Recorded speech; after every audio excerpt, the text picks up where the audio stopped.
Hello everyone. Today we're looking at a game between two Indian top players played at the Tata Steel tournament between Pragananda as white and reigning world champion Gukesh as black.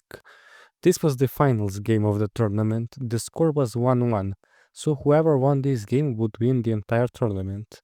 Pragg opened with d4, d5, knight f3, knight f6, bishop f4, the London system, e6, e3, c5, bishop e2, bishop d6, Pragg takes at c5, bishop c5, and both castle. c4, Gukesh takes and Pragg takes back. Here the best move for black is b6 to activate his bishop. Gukesh plays a6 instead. They exchange queens, then Pragg plays knight d2 to finish his development. Bishop d7, rook to c1 to threaten with an attack on the bishop, who Gukesh retreats to e7, bishop e2, knight d5, Pragg retreats the attacked bishop, and now bishop b5, which is the best move according to engines. They exchange. Gukesh may have two pawns along the b-line, but as compensation his rook is free to attack the pawn at a2. Pragg plays a3, Gukesh could have played b4 immediately here to get rid of the double pawn problem, but Gukesh plays knight c6, rook d1. Again, Gukesh could have played b4, instead he plays rook c8. Pragananda here plays king f1. Next is knight b6, knight e4, knight c4. Now they exchange rooks. Pragg here has a move that can lead him to a really good position. You can pause the video to try and find it.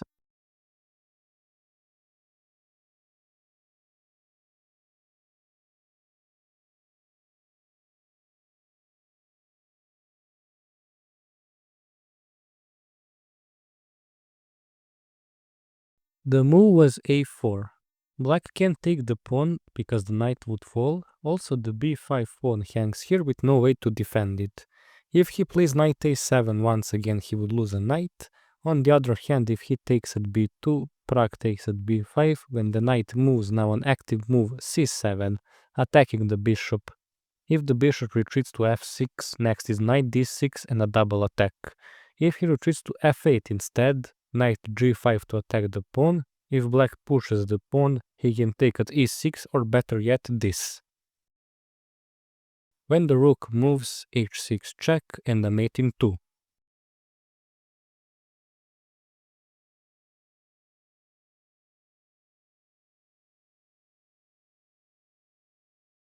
If he defends the bishop with the king, there is a good move like this, where black can defend the bishop and the pawn with just the king, and white would have a serious advantage in the end.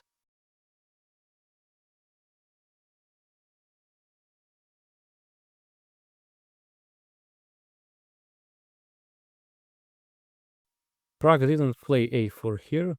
He played rook c2, rook d1 check, king e2, and rook b1, attacking the pawn twice, who white can defend. Pragg plays knight c3, exchanging the rooks,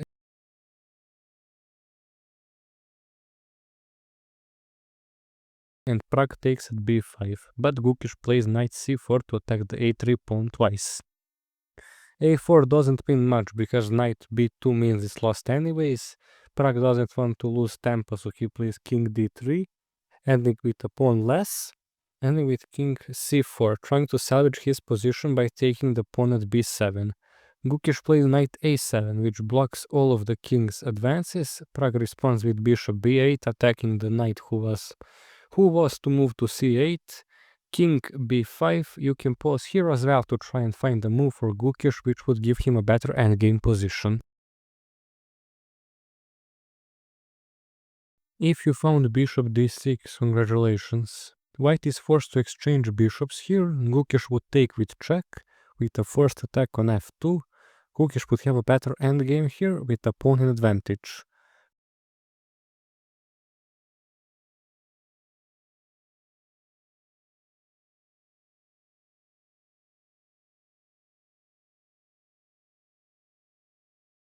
Gukesh didn't see it and instead played f6.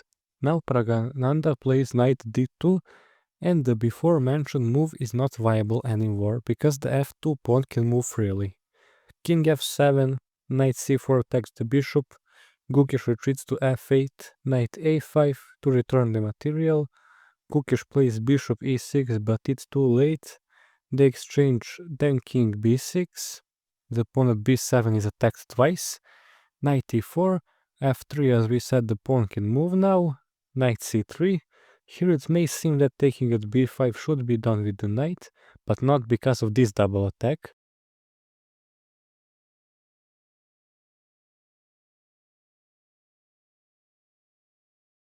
So Pragg takes with the king.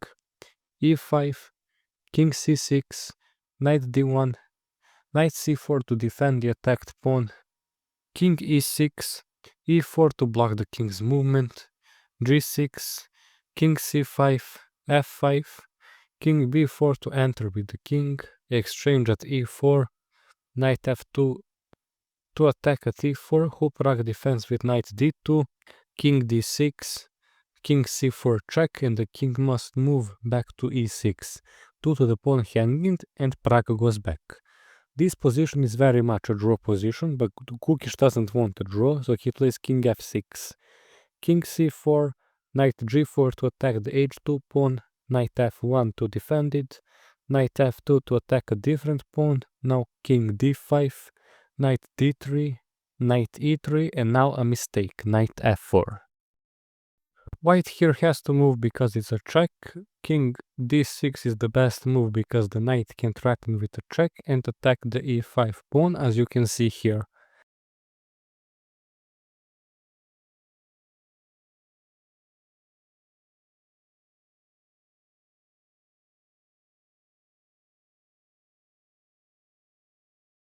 When he loses all tempo, for example g5, g3, if he plays g4 he lost all tempo and white can play king d6 and the pawn falls.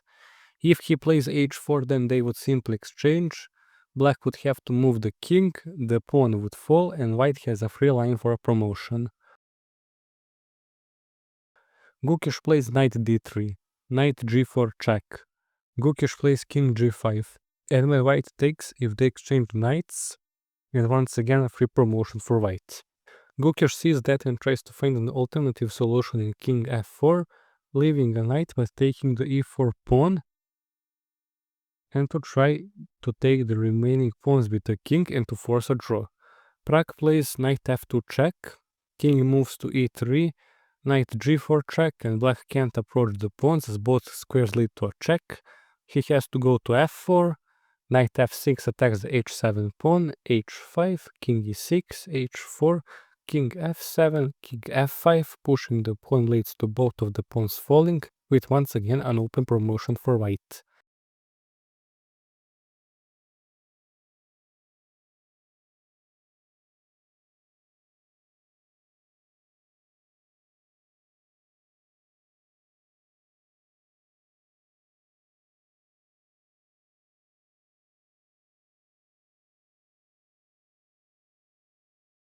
Gukish tries king f5, king g7, now g5, Pragg plays h3, black can't push the pawn further, he tries king f4, Pragg plays king g6, and now at the 5th move, Gukish surrenders the game, and Praggnanandhaa is the winner of the Tata Steel chess tournament.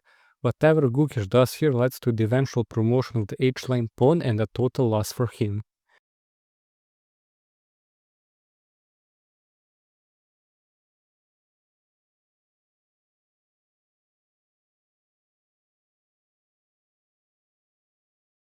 If you like this match analysis, make sure to leave a like on this video, share it with a friend and subscribe to our channel, as it helps us deliver more quality chess content for you to enjoy. Have a nice day and see you in the next one.